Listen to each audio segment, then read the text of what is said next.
The show that goes there. This is the Shaggy Jenkins Show on the Pacifica Radio Network. It's the Shaggy Jenkins Show on the Pacifica Radio Network. Welcome to it. Boy, do we have a fun-filled episode today. We'll be talking about a post-Trump America and, well, one scary aspect of what that could entitle. We'll also talk a little bit about Trump and the White House and, well, further down the spiral. But one thing that I positively don't want to talk about is the border speech itself, because I'm going to save that for tomorrow's program and Chris Bass in our week in review, because there's just so much stuff to unpack in 8 minutes. We've got a lot of stuff to unpack during the course of this show. Hi, I'm your host, critical thinker, problem solver, a guy just left of normal insane, but always centered in common sense. My name is Shaggy Jenkins. If you want to find me, go to my website, shaggyjenkins.com, or wherever fine social media is served at Shaggy Live. This guy is the program director for FYI Nation, one of their co-founders, host of the show Some Say. Ladies and gentlemen, please welcome Thomas Reynolds. Hey, Shaggy, how are you? Well, so far, so good today. Okay, I kind of wanted to start off by saying, did you in fact watch Donald Trump's border speech, or did you watch the alternative programming offered by one Stormy Daniels on her Instagram Live? Did you hear about that, or you've already seen it? Oh, come on. I'm going to watch and deal with Stormy Daniels. That's just Stormy or Trump. Stormy or Trump. Which are you going to watch? I mean, and I'm bisexual, so I'm going to go with Stormy Daniels.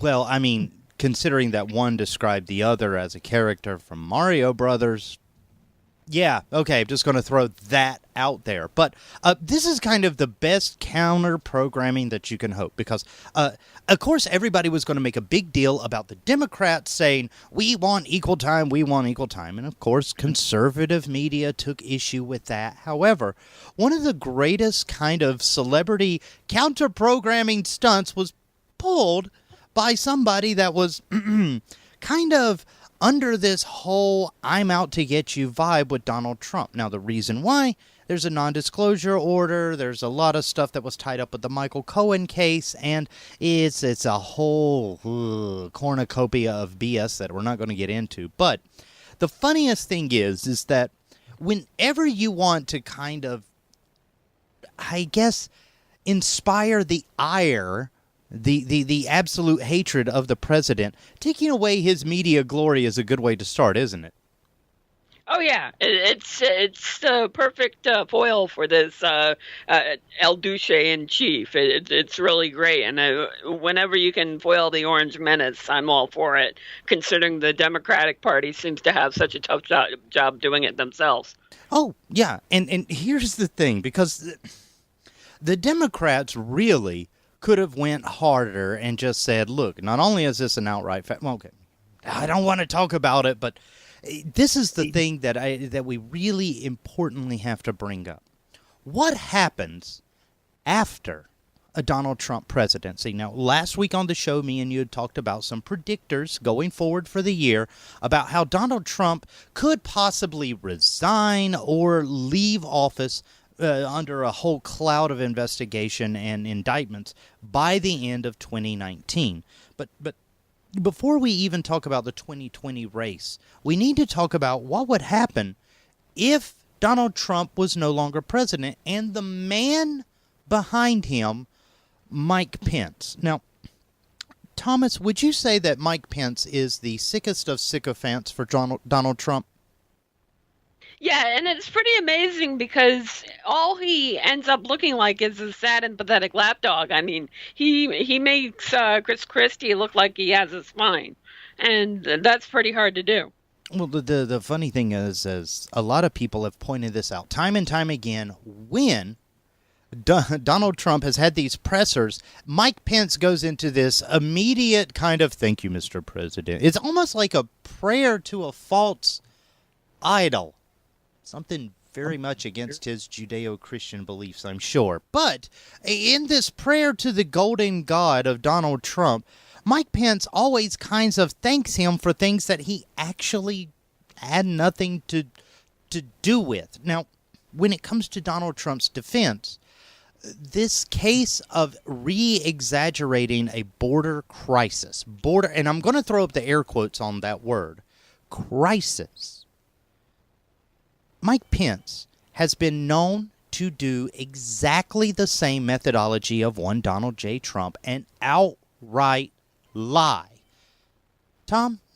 Thomas, Tommy boy, should we really be like tucking our heads between our knees right now and kissing our, as they say in Hawaii, okoles goodbye? No, I don't think so. I think as long as the Democratic Party holds strong with this, I think most normal people and rational people, see that the Democratic Party is right, and that even on a normal spectrum of what the amount that they're asking for is not enough to get the wall. This is a minimal amount of funding, right?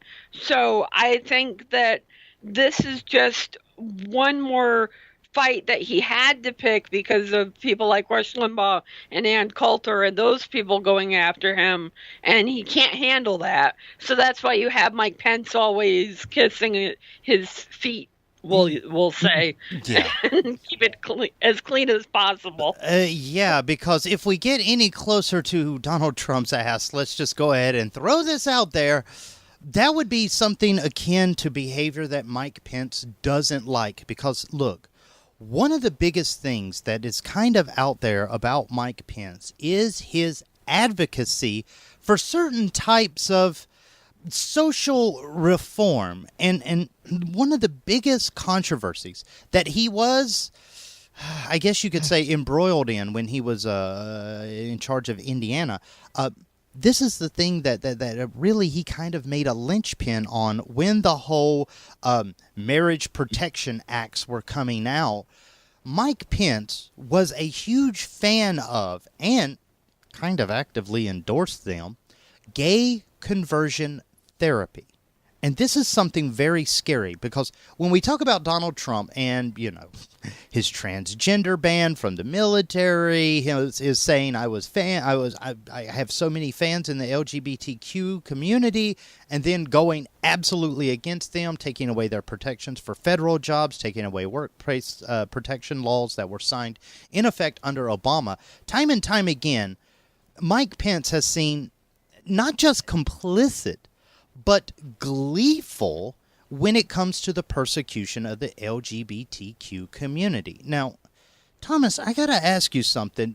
A lot of people on that 32, dropping down to about 31% of base that still support Donald Trump and Mike Pence, how many of them would you believe in the scientific accuracy and proof of concept of gay conversion therapy? Well, if I was going to go hyperbolic, I'd say none of them, because they don't believe in climate change, so they can't believe in science. But that being said, I'd probably say maybe 5 to 10% of the Donald Trump supporters and sycophants would actually also believe in gay conversion therapy, because, you know, right away. Well, this is the thing about this, because people are going, why?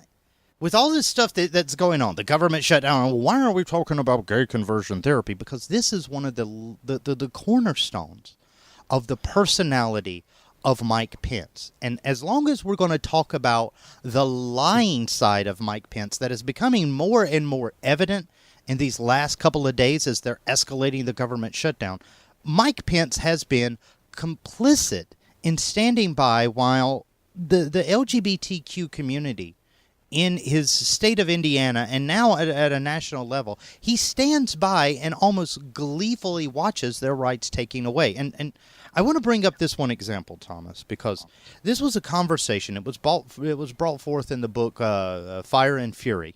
You remember the Bob Woodward book? Yep. It was talking about the meeting that Donald Trump was having in the White House, where they brought up the issues of gays, and to that, Donald Trump says, "Don't ask Mike, he wants to hang them all." And as jokey as that's supposed to be from Donald Trump, I'm sure that Dave Chappelle would approve that joke. But as jokey as that was supposed to be, like all comedy, there's a lot of element and truth in a statement like that about Mike Pence, isn't there? No, absolutely. And that's one of the scary things is he's so willing to go after one community. What makes you think that he won't be willing to go after another? Especially if it suits his and justified the means type of personality that he seems to have, right? So if he's willing to go after the LGBTQ community with such vengeance, well, if it's going to support the Trump agenda and the Trump-Pence White House, why would he not go gleefully down the Rainbow Road, if you will, to support a border wall and everything else that Trump wants to do to the Hispanic community? Well, this is one of the things that always has kind of bothered me about the Mike Pence attitude towards the LGBTQ community is that he thinks they're an abomination. He doesn't dislike them. He doesn't regard them as just an element of society he doesn't agree with. He thinks of them from a theological sense as a biblical abomination. And, I mean, let's just be honest. He's appeared at controversial things like the Family First organization, which is very, very LGBTQ. He's also given voice to other gay conversion kind of pastors in the past, only to find out that those pastors were linked up to some pretty horrible human rights abuses during their conversion therapy. And the reason that this story is kind of important is because online lately, and I know this is going to seem like a shock to everybody here, if you read the Gay Star News, that's a publication. There's a story that they, and you got to think of them as kind of like the TMZ and media takeout of gay culture. But one of the things that they brought up in kind of a sensational story is this guy that basically said he changed his sexuality by stopping being sexual. And as weird as, I mean, I'm talking World Weekly News kind of weird trying to read that story and make sense of it. As weird as it is, there is kind of a dangerous element to stories like that appearing in places like that, because Thomas, could this possibly be, and I don't know of any other way to explain this, could this possibly be the LGBTQ community engaging in a little self-hatred and saying, hey, you know, we could be straight if we want to? Yeah, no, unintentionally self-inflicted harm is what they're doing. By publishing this story and glorifying this guy because of his previous lifestyle, they're now saying to anybody who is against the LGBTQ community, look, this guy did it. He changed himself without our therapy. Imagine what you can do with our therapy. They're literally endorsing something that most LGBTQ community groups go against. I just did an article on Some Say about the Blaze covering a Christian group that was banned from Apple's iTunes because they supported conversion therapy. And the LGBT groups were happy to go against this, but here we have a prominent gay publication that's online celebrating almost this John McCain quotes, as I like to say, conversion. And it bothers, as someone who's bi and faces a lot of hardship being bi, because I'm not quite in the straight community, not quite in the gay community by people's eyes and standards, it really bothers me that this guy will just say, yeah, I'm straight now. You know, usually when people ask me, because I am very cisgender, hetero, straight, sexual, barely sexual if you ask my wife, and that hurts just in a ouch personal level. But the one safe thing I think we can say is if you're a bisexual, you don't really exist in any sort of steady support within the LGBT. Remember, that letter is in there, LGBTQ community, as much as you would think. And when people talk about bisexuality as something that is like a light switch, that you basically switch one or the other, never kind of that whole fluid thing that we actually understand about human sexuality. When you have people out there that associate bisexuality with a switch that you can just throw one way or the other, it's kind of dangerous for an article like this to come out, because they're thinking, well, you know, if a gay man can do it and a gay woman can do it, then of course bisexuals should just choose heterosexuality. And that's a very kind of dangerous thought precedent to have, isn't it? No, absolutely. Because at present I have a girlfriend, right? And I'm happy with her. We have a great sexual relationship. Not bragging here, but when it happens, it's not bad, and it works for us. And we're open and honest about what works for us in our relationship. She knows that I check out guys like some guys check out women. But that being said, it's not an off and on switch for me where I just said, okay, I'm seeing my girlfriend right now.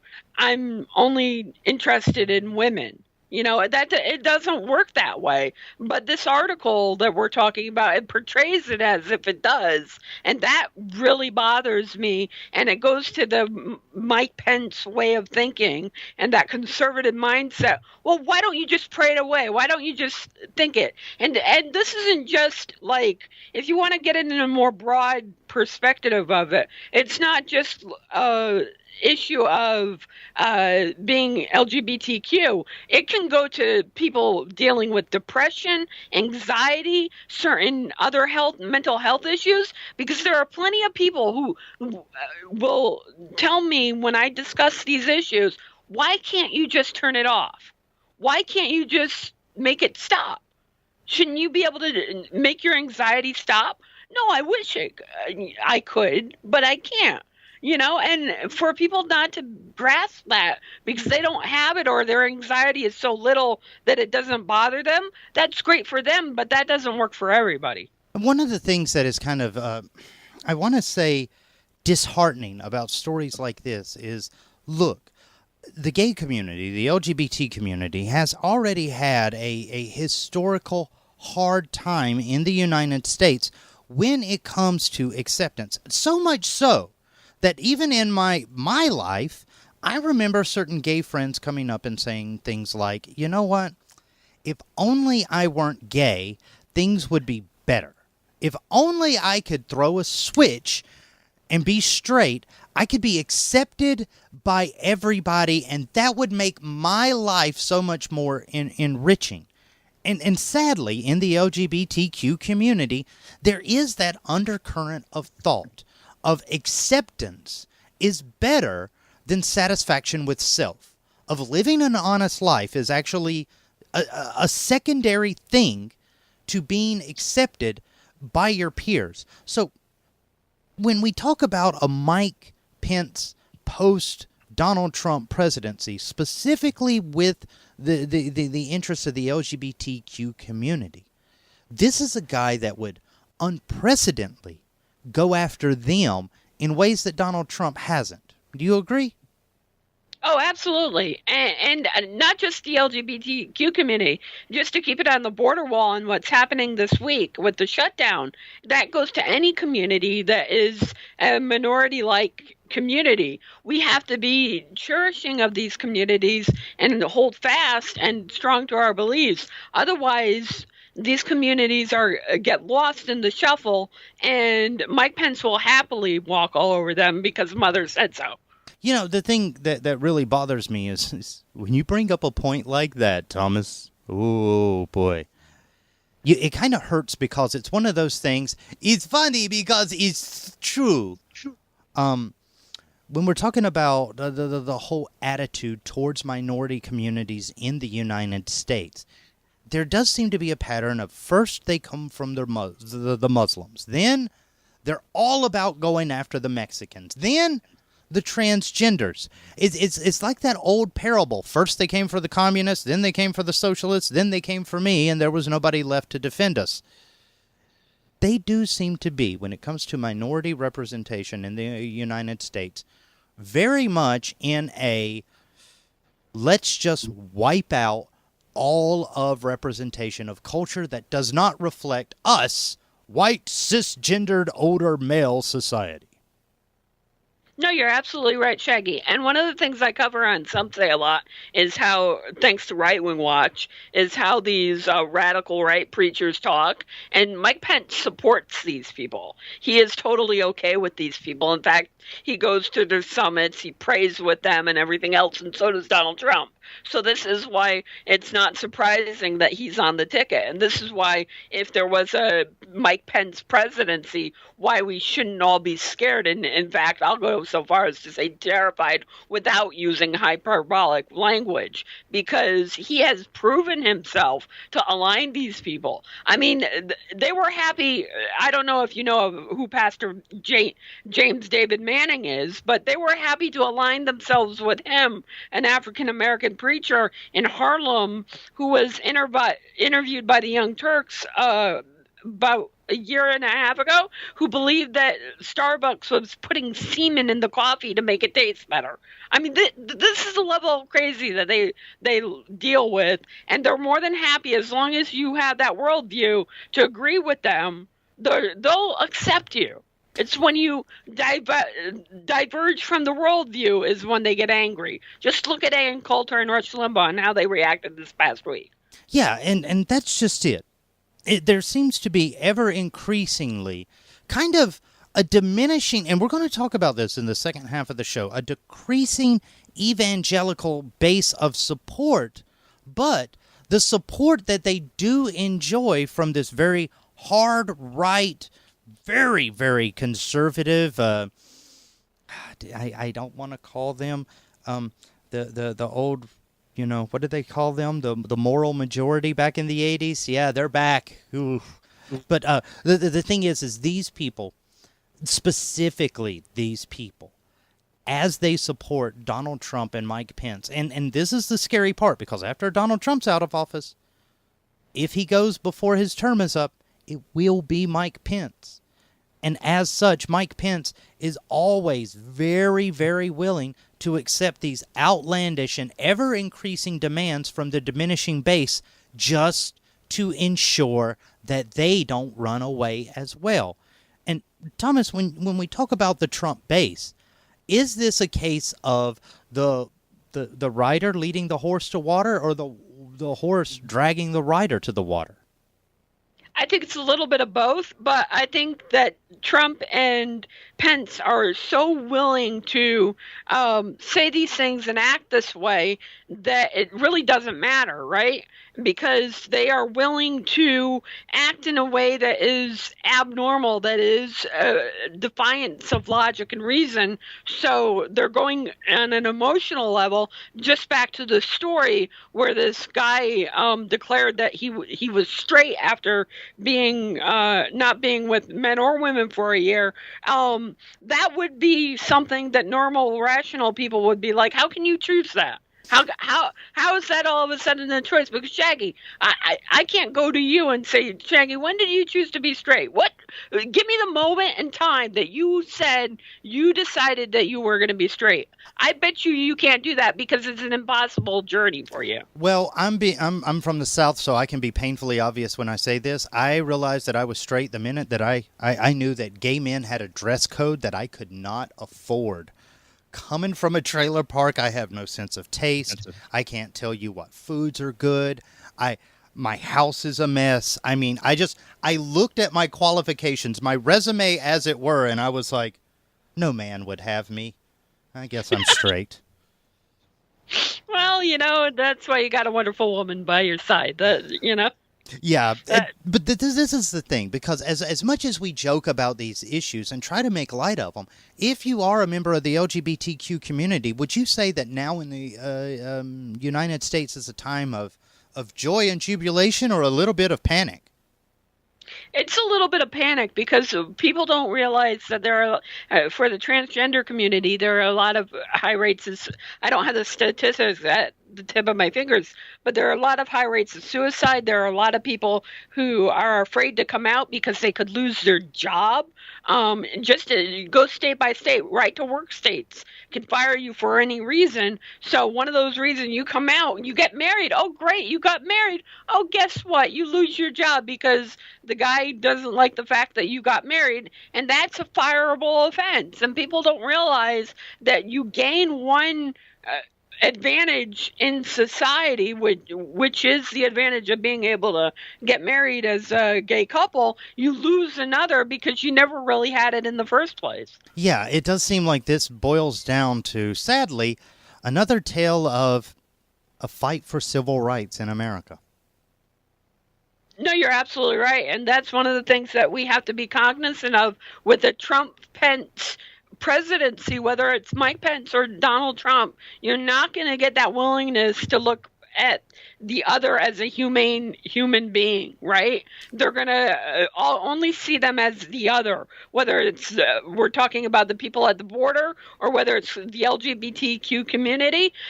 As long as it meets their political needs to stir up trouble, they will do it to be able to keep their base happy. And that's what it's all about. Well, when we get back, we're going to talk about the big ways that Donald Trump is not making anybody happy, including himself, and more. It's the Shaggy Jenkins Show.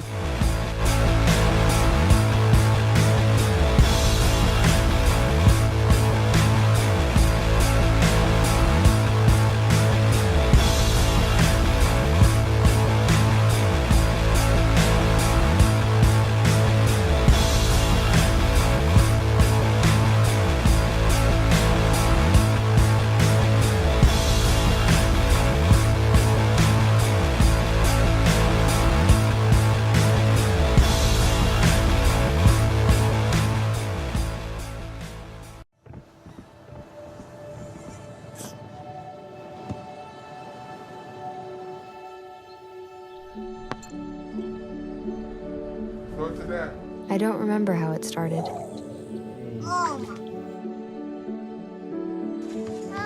Our back and forth. Victory. Fumble. Repeat. It always came back.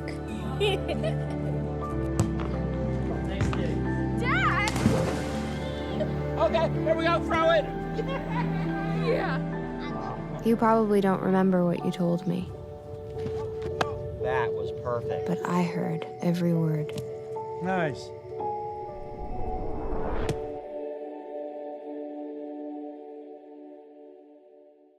News from the left and the right. From the guy a bit off center and slightly out of his mind. It's the Shaggy Jenkins Show on the Pacifica Radio Network. It's the Shaggy Jenkins Show on the Pacifica Radio Network and other fine stations across the United States. If you've never heard of this show before, what the hell have you been doing with your life?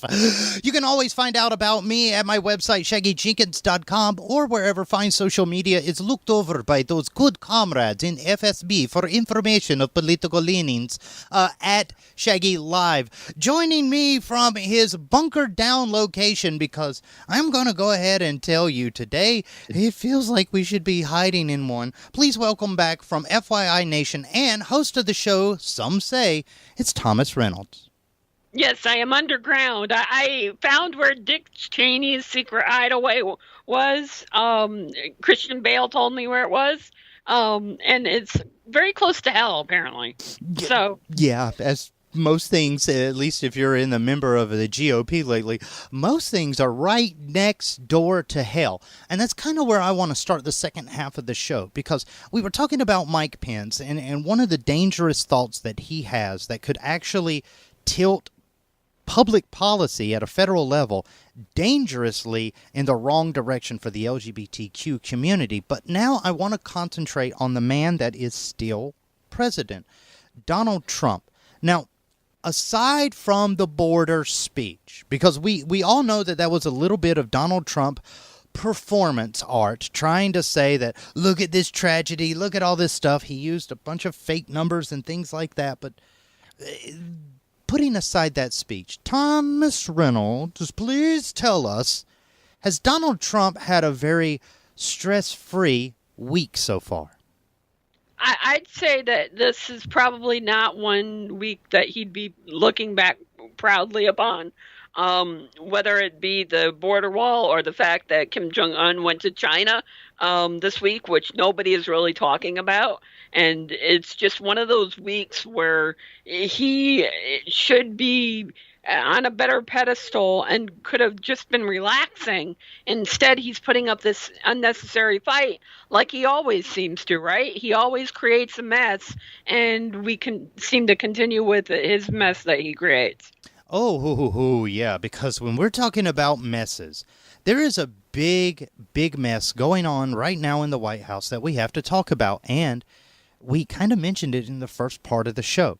Donald Trump's base, as well, since the midterms, has been slowly kind of eroding, and now the base, as it were, is kind of like a reduction in food. It's all of the water and volume is actually gone, and you're left with kind of the pure substantive elements. And those pure substantive elements of Donald Trump's base this week has started to utter some words that are kind of telling for American civilization. Now, this we're pulling from an article from CNN Politics. And Thomas, I'm going to ask you, if you're Donald Trump, what would be the 10 most harmful words to your public image that you could hear right now? I can't say it on the air. But it starts with an M and ends with an F. So for those who might not. For 5 iterations. Yes. Yeah. In other words, it's what Samuel L. Jackson would shout into a writer's room when they're asking him for dialogue for his new character in any movie he's in. But this is the thing, because I love this. Did you know, out of Canada, the first Canadian female prime minister reads all of this stuff about Donald Trump and goes onto Twitter and actually goes, my God, they're right. He is a... Yeah, no, it was great. It's been a cathartic release, quite frankly, for progressives like me. Yeah. Well, let's talk a little bit about that mofo, because here's the thing about Donald Trump. His base here lately has been saying some very telling things. And this article that we're pulling from CNN Politics has the 10 most harmful words to Donald Trump's presidency. And I didn't know, one, because I missed this whole segment, I didn't know that somebody had said this on national news. And I really didn't know how to comprehend it, to make sense of it when I read it. Here's the 10 words that should scare the hell out of Donald Trump right now. According to this op-ed piece, quote, he's not hurting the people he needs to be hurting, end quote. Thomas, when you consider Donald Trump's base, one of his supporters, said something like he's not hurting the people he needs to be hurting, what do you think that implies for the support of Donald Trump? I think it hurts the supporters who are the sycophants, because they're not going to continue to be that way, right? So he needs to be focusing in on the people that he's supposedly going after, but he's not. And I think that's what the statement by the supporter was saying and going for. I think they were going after. They're going after Americans, and these guys don't want. It's make America great again. They don't want the regular Americans to be gone after. But to be fair, we just had a whole segment before the break where we talked about people that are specifically targeted by this administration. And oh my God, we even mentioned that you're in those crosshairs too. So when you hear somebody in Trump's base say he's not hurting the people he needs to be hurting, as a person that is in those crosshairs, shouldn't you be going, oh God, I'm glad he's not hurting me, but at the same time, his base thinks I need to be hurt. And that's really telling for Donald Trump, isn't it? Well, yeah, it is, but that's the whole thing with the conservative movement that I talked about earlier. They have to go after the other, and when they're not, they check off a box on which other they're going to go after today, where it meets their ideological needs. So if they're not going after the other that they want to go after, they're going to complain and make a stink about it, just like this happened with the whole start of the border wall crisis that again is a made up manufactured crisis. And if anything, I would call for more border security at the airports and bridges and tunnels than what we're dealing with, if we're going to be realistic about it, as opposed to a wall, considering, what was it, 4 or 6 people are the only ones amount that NBC reported were actually crossing the border and documented as terroristic threatening ways. Yeah, and let's keep in mind, because when we're talking about border security amongst the big stretch of the southern United States, and we brought this up on the show with Drew Landry, a guy that's actually a resident of Texas, what really amounts to a lot of hoopla on the national level in that region amounts to a lot of empty spaces, time staring off into nothing for border agents, and then when they're finally encountering somebody that's coming up from the southern border, 9 out of 10 times, actually 99.99% times, very, very, very small infinitesimal fraction of people come through here with bad intentions, but most of the time, border guards are encountering people that are fleeing terrible war zones, human rights atrocities, murder from cartels, and they're coming to this country and applying for asylum, which, by the way, is kind of recognized as a legal thing that they can do.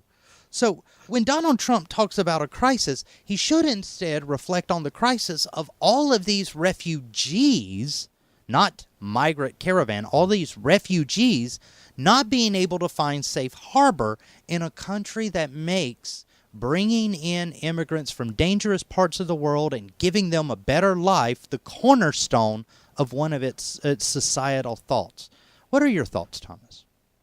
No, I think you're absolutely right. He should change the tack of what he's saying, but if he did, he'd lose his base. And right now, Donald Trump and Mike Pence need to keep that base and keep them happy, because if they lose the base, they lose the fact that they may win 2020. One of the problems, and what I keep saying on my show and on the internet, is that if the Democratic Party can't get its act together for 2020, they're going to lose to Donald Trump. And the reason I say that is Donald Trump already has his base sewn up.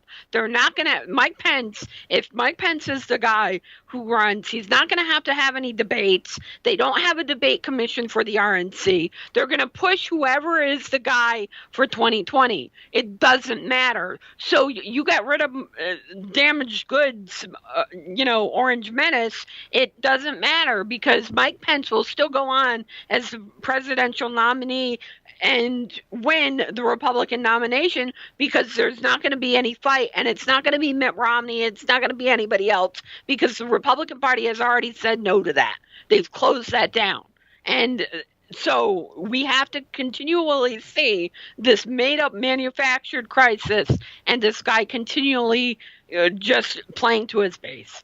Yeah, well, when we talk about this base that he plays to, they're always after somebody has to be hurt mentality. And that's one of the most troubling things about a statement like that. Because what it implies is that, one, these people believe that it was Donald Trump's mission to be elected to president to cause harm to their enemies. And two, here's the part that should scare the hell out of Donald Trump. A statement like he's not hurting the people he's supposed to be hurting implies that this very strong supporting base that he enjoys feels the hurt. And now they're saying, we elected you to harm our enemies. Why are you attacking us? How scary of a thought is that for GOP? It's very scary because it implies that we don't give these people on the right enough credit for being woke. They are woke in their own way, right? They're not woke while we are, where we see problems. They are woke in the way that they see the fallacies of things that are wrong in their own vision, right? And if they don't see things being corrected in the way their vision stands out, they're going to look for somebody else, but there is nobody else. So who are they going to go to? Maybe a libertarian candidate that might be better than Gary Johnson, but I doubt that. I think Trump, I almost called him Crump. If Trump can continue on the way he is, right? Yeah. He's to do just fine. It's the problem is the base has to be kept happy, and so far, for the most part, I'm a masochist. I like to listen to right-wing radio a lot, and the base is happy. They're just not happy with him not doing enough, and they blame the Democrats. As long as they keep blaming the Democrats, they're going to be fine on the Republican side. Yeah, because that's the narrative that they've stuck to, not just with the border thing, not just with the government shutdown, time and time again. This is the Democrats' fault. This is, even though we have blatantly done it, claimed ownership of it, waved in front of reporters as we're going in and out of the White House rotunda saying, yeah, we did it. The narrative is now, no, it's the Democrats' fault. It's the Democrats' fault. It's the Democrats' fault. The problem is that narrative is starting to get tiring even to the base, who is going, okay, if it's the Democrats' fault, aren't you supposed to be hurting them as well? Why aren't you hurting them? Why are you still hurting me? When did we get to a country that demands our politicians hurt our enemies?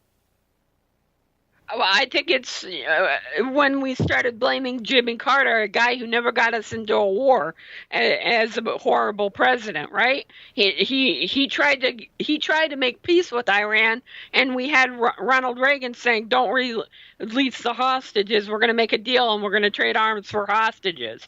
I think it's then, but it could even be argued that it's even further back to people like Richard Nixon, who said, "You know what? I'm not going to stop the Vietnam War because it's not in my interest. We're going to keep it going, and you wait for me to get peace to Vietnam." So you can argue either point that that's when it started, but it's been a long happening trend. We're just so enamored with social media now. We see it every day. We can't get away with not seeing it. So when people take breaks from social media, they're almost relieved that they don't have to deal with the news. Well, this is something that was kind of weird because social media breaks seem to have been timed over the last midterm election strategically by one particular group that let's just say it drew a lot of national attention. And here in Hawaii, where we do have a large population of people following the Mormon faith, it did seem a little suspect when, okay, half of our island disappeared from social media right around the time of the midterm election. It appeared that the president of the Mormon Church, besides saying that now we should refer to it only as the Church or the Church of Jesus Christ of Latter-day Saints, no more Mormon Church, no more Mormon, period, around the same time that he was making that big bombastic statement, he was also telling his congregation to take a break from social media. And one of the things that it kind of implies is that, and Thomas, I'm going to ask you how troubling this is. Increasingly under Donald Trump, evangelicals have used the pulpit for political purposes. And when it came to the midterm election and the Mormon president saying that the Mormon Church shouldn't be online, it kind of seemed strategically timed in the lead up to the election so that they couldn't be informed going into the polls. Now, what role do you see evangelicals currently, because we know about their support in Donald Trump's initial start, but what role do you see evangelical support for Donald Trump playing now? I think it's still pretty big. I think it's still worrisome. You got people like Jerry Falwell Jr. willingly defending Donald Trump and his actions and almost attacking Jesus Christ, right? A guy who is supposed to be his savior and Lord and is certainly mine. And it's troublesome that we have people like that just willingly able to go out and attack people and for their own benefit and Donald Trump's benefit. And it goes back to our initial conversation. And as long as they're attacking the other, whichever other it is, it satisfies them. But it goes also to this conversation that we're having right now. If they don't feel that they're attacking the right person or the attacks are being stymied, they get agitated. So they have to lash out, and they're going to lash out to a point at the people who create this mess in the first place, which is Donald Trump and Mike Pence. You know, and when we talk about creating trouble, evangelicals have tried time and time again to create trouble in the American political process. Back in the 80s, there was the moral majority led under, by that time, Jerry Falwell Sr. Remember that whole big movement against every sort of social progress that was trying to happen during the 80s? It actually stymied it for a full decade. But yeah, no, your description of it is absolutely correct. Big movement, because that's exactly what I pictured in my mind about Jerry Falwell, and that's not a fat joke; it's another kind of joke. Yeah, and it has to do with the amount of BS that this man seemed to have dropped all around social issues, going on radio shows, going on television shows at the time, and basically saying that, look, America is in a, ready for the words, moral crisis. And as such, the moral majority is here to ensure that we put politicians in office that will help save the integrity or the soul of the nation. But, as we've mentioned time and time again, it does seem to be kind of wearing thin with Donald Trump's base, the fact that they are so, this is coming from an atheist, un-Christ-like in the Donald Trump administration. What do you think? Thomas, I gotta ask, because this is one of those questions that's burning in my brain. What do you think is going through the mind of somebody that is currently still in the pulpit preaching that Donald Trump was sent from God to right the moral compass of America? Oh, if I go down that rabbit hole, I'm afraid I'll never get out. But it's very weird to me that they're willing to go that route, right? Because this is a guy who said grab him by the hoo-ha and all this other stuff about women, and it has these weird ways of describing people and things he doesn't like, and yet they're willing to accept that and go down that rabbit hole. So I don't know. And this is coming from a former conservative's point of view too, where I don't recognize the conservative movement. I don't recognize Republicans, and I guess maybe I'm a democratic socialist because I never did. Well, the thing is a lot of the old centrist GOP members of the past find themselves misaligned with the current party's way kind of far-right thinking. A lot of centrist Republicans are, just like you, going, this is not the party I recognize. This is the party that we were actually against just 2 short decades ago.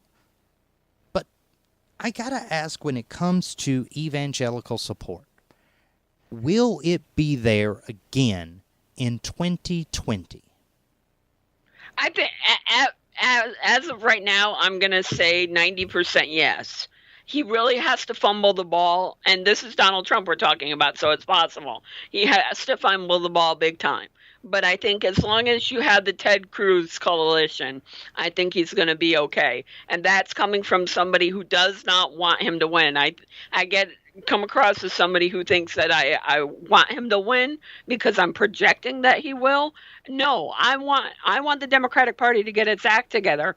But until you have the people in the Democratic Party not just acting like human beings, but coming forth as them and not just like trained politicians, we're not going to win, because one thing about Donald Trump is he comes across as somebody who is genuine in the fact that he will say whatever is on his mind. And that is the most winning thing he has for him. And God, I'm talking like him now. I know, but no, there is a point to your ranting and ravings there.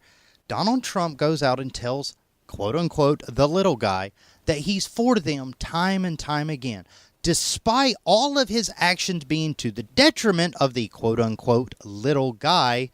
Donald Trump, by telling them time and time again that what he's doing is in their best interest, that he's only thinking about them when he does these things, it kind of reinforces this perceived value of care. And Democrats aren't really good right now. I mean, especially with all of the warm and fuzziness that is Nancy Pelosi and Chuck Schumer, the Democrats aren't really good about embracing a message that says, look, we care about you, the individual, as well as the country. Wouldn't you agree? You're absolutely right. The message gets lost because the Democratic Party is so very hard at stressing how much they do care, because they're too busy fighting about policy and being asked how much it's going to cost and explaining that, as opposed to saying, what does it matter? Like Alexandria Ocasio-Cortez this past week was great in saying, well, why are you not asking about the cost of the border wall? Why are you not asking about the cost of all these other things that the rich get?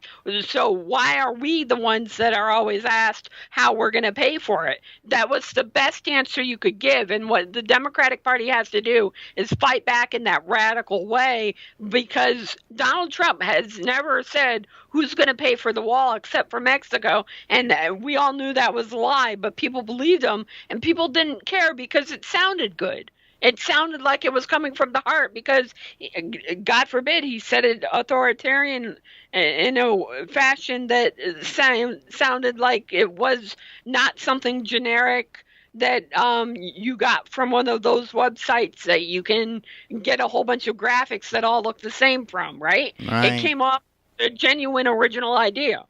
Yeah, but the thing about his genuinely original ideas, and we're going to run out of time here in just a moment or two, but when it comes to his genuine good ideas with the evangelical base, it's kind of split them into the, hey, this isn't adherent to our Judeo-Christian values, and the other crowd, which is starting to go into, the devil is coming after Donald Trump because God himself sent him to right America.